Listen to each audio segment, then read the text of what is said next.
وہ شان خلق دو عالم، درود ان پر سلام ان پر، میرے مولا یہ موقع دے کہ ختم الانبیاء دے۔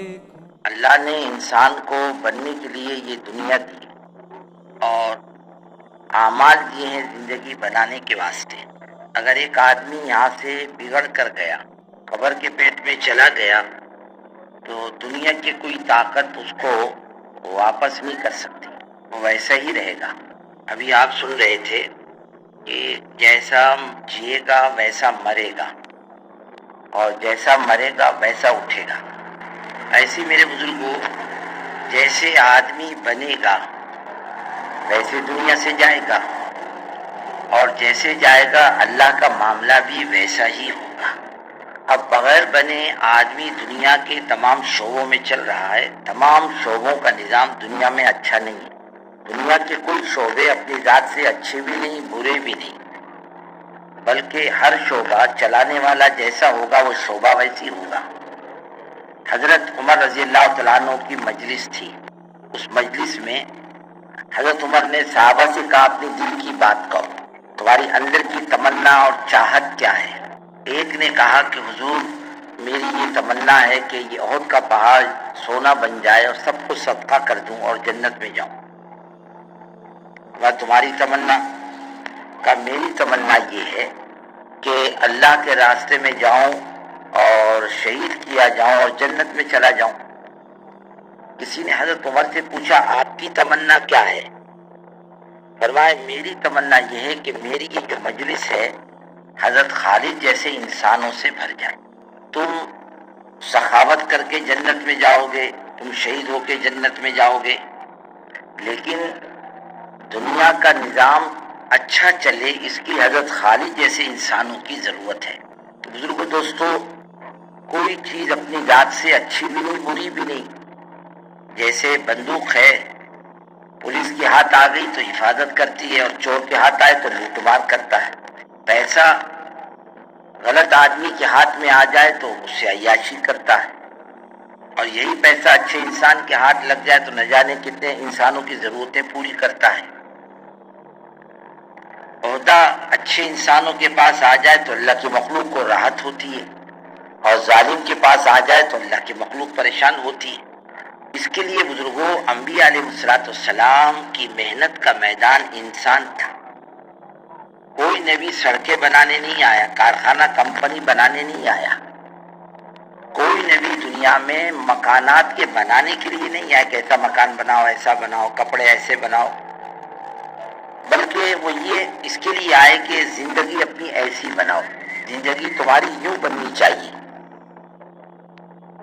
اور اگر زندگی بنتی ہے پھر یہ جہاں کہیں بھی چلے گا تو یہ اچھا چلے گا۔ اور آج زندگی کی بگڑی ہوئی ہے۔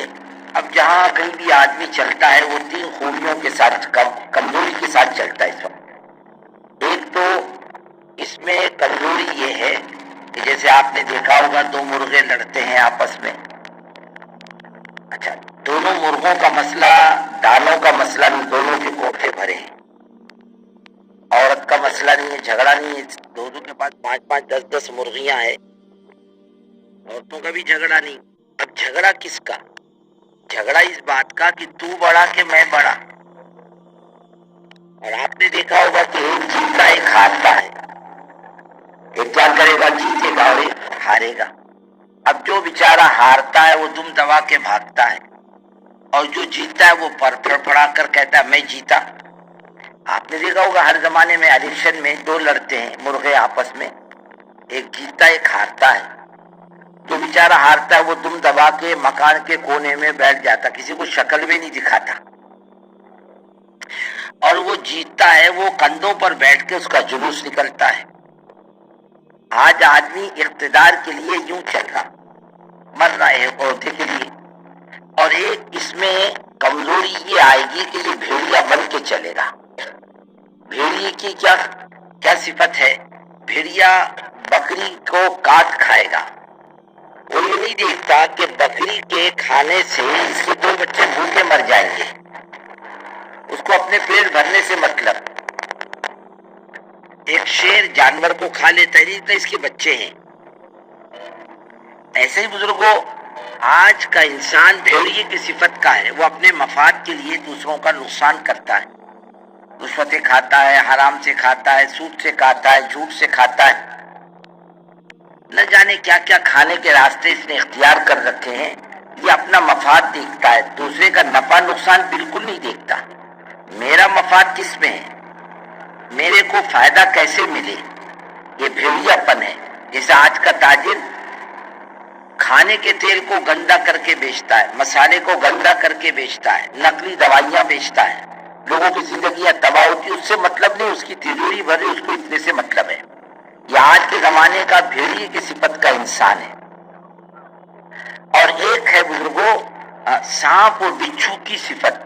ان کا ایک مزاج ہے, وہ کاٹتے کسی کو, ان کا نفع نقصان کچھ نہیں, ان کا پیٹ نہیں بھرتا, لیکن فطرت ہے کاٹنے کی.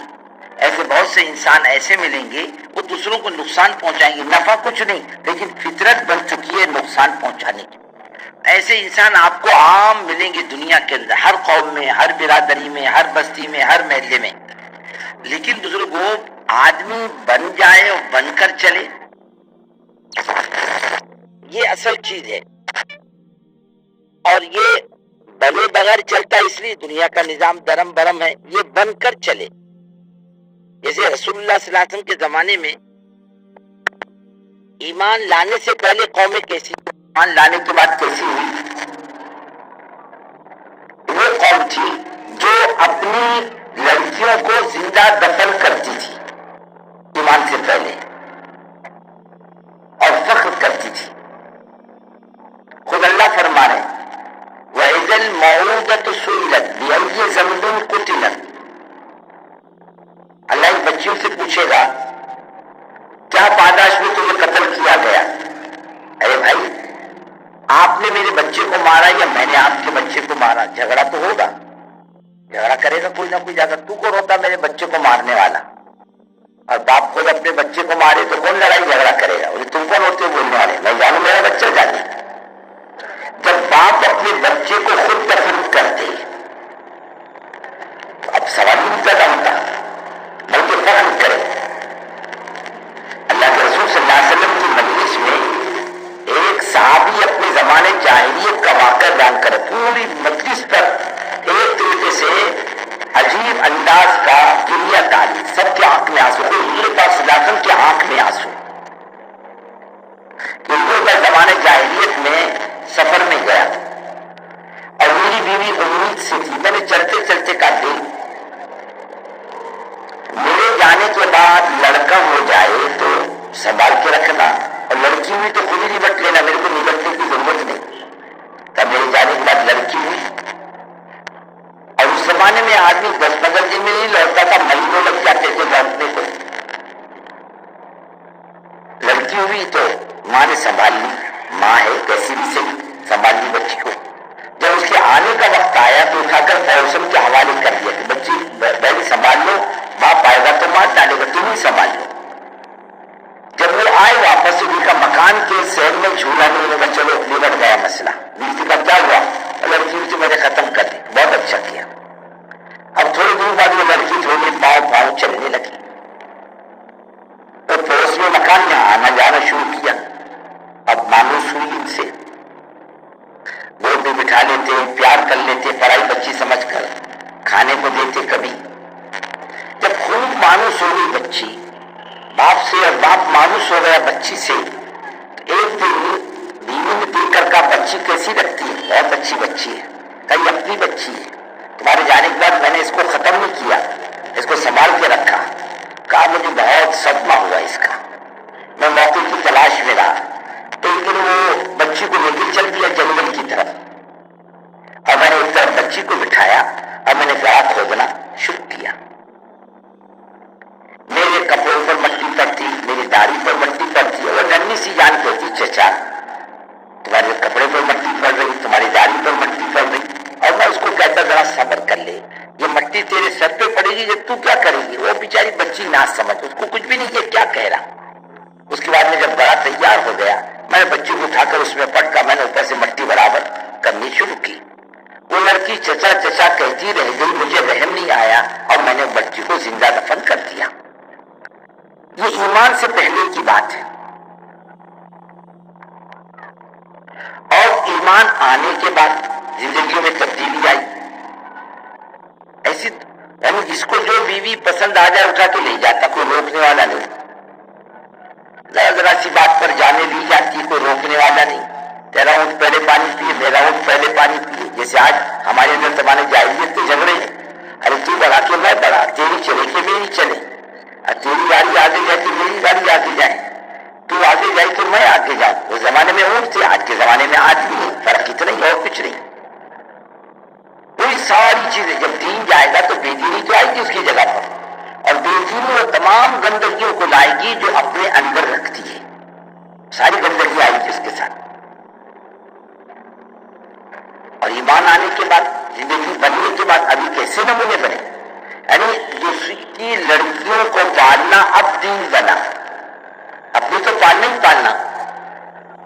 مکہ فتح ہوا، اللہ کے رسول صلی اللہ علیہ وسلم واپس جانے لگے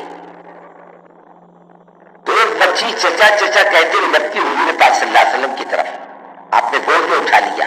یہ حضرت جعفر کی صاحبزادی تھی، ان کے والد شہید ہو گئے تھے۔ آپ نے اٹھا کر سواری پر بٹھا لیا اور کہنے لگے اس بچی کو کون سنبھالے گا؟ کئی صحابہ کھڑے ہو، حضور ہم سنبھالیں گے، ہم سنبھالیں گے۔ لیکن سنبھالو گے تم؟ ایک نے کہا حضرت میرے بھائی کی بچی ہے، دوسرے نے کہا تو کیوں سنبھالے گا؟ حضور اس کی خالہ میرے نکاح میں ہے۔ دے دو دے دو۔ خالہ ماں جیسی ہوتی ہے۔ اپنی بچیوں کو دفن کرنے والے اب دوسروں کی لڑکیوں کو پالنے والے بنے، دوسروں کا لوٹ کر کھانے والے اب خود بھوکے رہ کر دوسروں کو کھلانے والے بنے۔ وَيُؤْثِرُونَ عَلَىٰ أَنفُسِهِمْ وَلَوْ كَانَ بِهِمْ خَصَاصَةٌ، وہ دوسروں کو اپنے اوپر ترجیح دیتے چاہے ان کو پاکا ہو، ان بچوں کو بھوکا رکھنا اور مہمانوں کو روٹی کھلانا۔ پھر یہ تبدیلی آئی۔ پھر ظلم کرنے والے مظلوموں کی حمایتی بنے، اور ظالم تھے پھر مظلوموں کی حمایتی بنے۔ اللہ نے جانے کتنی خوبیاں پیدا کی بننے کے بعد، بننے سے پہلے نہیں۔ آج ہم دنیا کے تمام شعبوں میں بنے بغیر چلے۔ ہم کیوں مسلمان ہیں؟ میرا باپ مسلمان تھا، میری ماں مسلمان تھی، میں بھی مسلمان، بس اس کے آگے کچھ نہیں۔